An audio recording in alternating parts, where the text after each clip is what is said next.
ஒருத்தர் டாக்டர்கிட்ட போய், டாக்டர் என் பையன் நான் சொல்கிறத கேட்கவே மாட்டேறான், முதல்ல உட்கார மாட்டேறான், உட்காந்து நான் சொல்கிறத காதில் கேட்கவே மாட்டேறான், அவனை உட்கார வைக்கணும், அதுக்கு ஏதாவது மருந்து இருக்கான்னு கேட்குறாரு.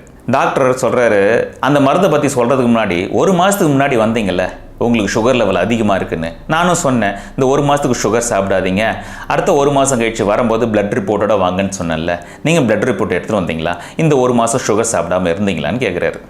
அதுக்கு அந்த மனிதன் சொல்கிறாரு, இந்த மாதம் நிறைய ஃபெஸ்டிவல்ஸ் வந்துடுச்சு, சொந்தக்காரங்க நிறைய பலகாரத்தோடு வந்துட்டாங்க, அதனால் என்னால் அவாய்ட் பண்ண முடியல, நிறைய சாப்பிட்டுட்டேன், நான் அடுத்த மாதம் அதை ஃபாலோ பண்ணுறேன் டாக்டர், அடுத்த மாதம் நீங்கள் சொல்கிற மாதிரி நான் ரிப்போர்ட்டோட வரேன்றாரு. இப்போ அந்த டாக்டர் சொல்கிறாரு, நீங்கள் வந்த உடனே ஒரு மருந்து கேட்டிங்களா உங்கள் பையனுக்கு, அப்படி ஒரு மருந்து இருந்ததுன்னா அந்த மருந்து நான் உங்களுக்கு தான் கொடுக்கணும். முதல்ல ஆரம்பத்தில் பெற்றவங்களை பார்த்து தான் பிள்ளைங்க வளர்கிறாங்க.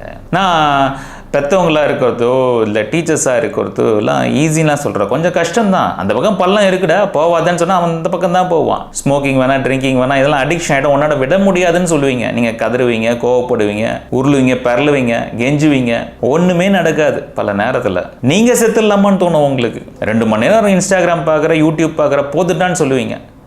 அவன் நக்கலை அப்போ தான், நான் என்ன பார்த்துருந்தேன் தெரியுமா 2 மணி நேரம், எப்படி இன்ஸ்டா ரீலில் பார்க்காம இருக்கணும், எப்படி யூடியூப் பார்க்காம இருக்குன்றது தான் தேடின்னு இருந்தேன்னுவான். உங்களுக்கு செவுத்துல போய் முட்டிக்கலாமான்னு இருக்கும். நீங்கள் ரயில்வே ஸ்டேஷனில் இருக்கீங்கன்னு வச்சுக்கோங்களேன், ட்ரெயினுக்காக காத்துட்ருக்கீங்க. அப்போ தூரத்தில் ஒருத்தர் ஹெட்ஃபோன்ஸ் மாட்டிட்டு தலையில் ஏதோ பாட்டு கேட்டுக்கிட்டோ இல்லை யாரோட பேச்சை கேட்டுக்கிட்டோ அவர் தண்டவாளத்தில் நடந்து போயிட்டுருக்காரு, அந்த ட்ராக்கில் நடந்து போயிட்டுருக்காரு. அவர் ட்ராக்கில் தான் நடக்கணும்னு அவருக்கே தெரியாமல் அவர் இந்த பாட்டை கேட்டுக்கிட்டோ யாரோட பேச்சை கேட்டுக்கிட்டோ போயிட்டு இருக்கிறதுனால அதிலே கவனத்தில் இருக்கிறதுனால அவர் எங்கே நடக்கிறோன்றது ஞாபகம் இல்லாமல் நடந்து போயிட்டுருக்கார். தூரத்துலேருந்து ட்ரெயின் வருது. இப்போ நீங்கள் அந்த ட்ரெயின் வந்து அவர் இடிச்சுமேன்ற பயத்தில் இங்கேருந்து கத்துறீங்க, ஹலோ ஹலோ ஹலோன்னு கத்துறீங்க, கை அசைக்கிறீங்க. அவரோட பார்வையும் உங்கள் பக்கம் திரும்பல, நீங்கள் கத்துறதும் அவர் காதில் விழாது. ஏன்னா அவரோட பார்வை வேறு பக்கம் இருக்குது, அவர் காதில் ஹெட்ஃபோன்ஸ் மாட்டிக்கிறார். நீங்கள் சொல்கிறது எப்போ ஒரு காதில் விழும்? நீங்கள் ஓடி போய் அவரை நிறுத்தவும் முடியாது, நீங்கள் போகிறதுக்குள்ள ட்ரெயின் போயிடும். இருந்தாலும் நீங்கள் கத்துறதை நிறுத்துவீங்க. எப்போ ஒரு காதுலேருந்து அதை கேட்டுறாரோ அப்போ தான் நீங்கள் ஹலோ ஹலோன்னு கத்துறத ஒரு காதில் விடும். எப்போ ஒரு பார்வை உங்கள் பக்கம் திரும்புதோ அப்போ தான் நீங்கள் கையசைப்பதை அவரால் பார்க்கவே முடியும். அவர் பார்க்கவே நீங்கள் கத்துறதை நிறுத்துவீங்களா?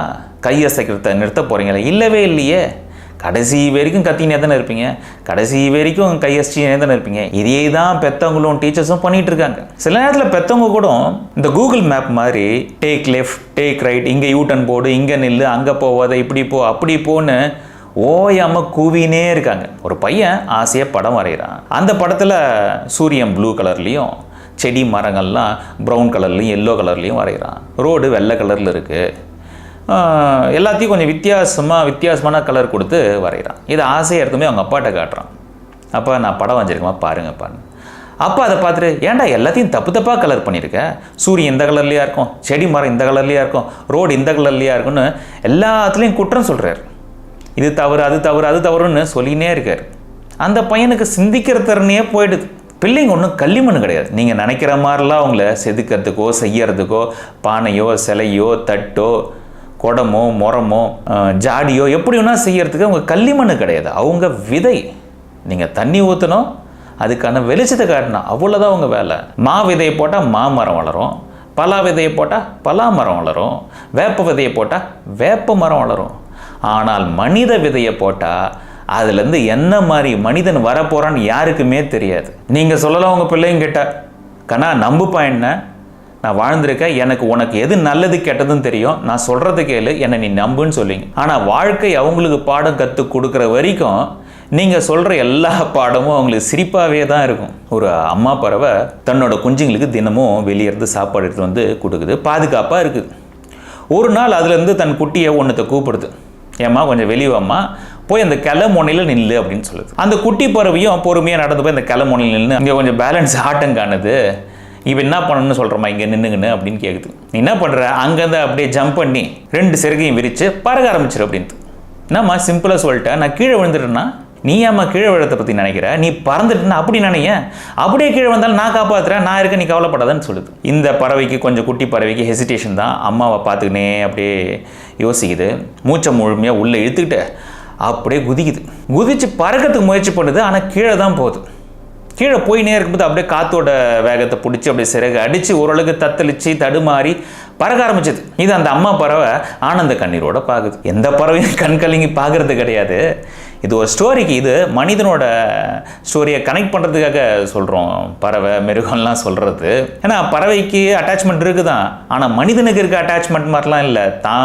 தன்னோட குழந்தை தான் உலகத்திலே பெரிய மனிதனாக வரணும், தன் குழந்தை நடந்தாலே கை தட்டணும், பேர் சொல்லணும், பேர் சொல்லும் பிள்ளை, மகன் தந்தைக்கு ஆற்றும் உதவி இவன் தந்தை இன்னொற்றாம் கொள் எனும் சொல், ஈன்ற பொழுதின் பெரிதோக்கம் தன் மகனை சான்றோன் என காட்ட தாயின்னு சொல்லிட்டு ஒரே அட்டாச்மெண்ட் அதிகமாக இருக்குது. இங்கே பெற்றோர்களுக்கு குழந்தைகள் மேலே அட்டாச்மெண்ட், தன்னோட குழந்தை தான் எல்லாத்துலேயும் உசந்து தான் இருக்கணும்னு சாதிச்சு காட்டணும் தன்னோட குழந்தைய வச்சு அப்படின்னு ஒரு பெரிய எதிர்பார்ப்பும் அவங்க மேலே பெரிய இணைப்பும் இருக்குது. இதுதான் எல்லா பிரச்சனைகளுக்குமே காரணம். இந்த பாண்டேஜ் தான் பிரச்சனையே.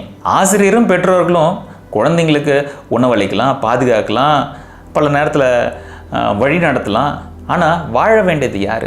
யார் பறக்க வேண்டியது? இந்த உலகத்தை யார் ரசிக்க வேண்டியது? உங்களோட வாழ்க்கையை அவங்க வாழ முடியாது, நீங்கள் தான் சிறகடித்து பறக்கணும். பெற்றவர்களும் உண்மையான அன்புனா பிள்ளைகளோட திறமைகளை இயற்கையாக வெளிப்பட வைப்பதற்கான இடத்தை கொடுக்கணும். சூரியனை நோக்கி திறக்கின்ற பூ போல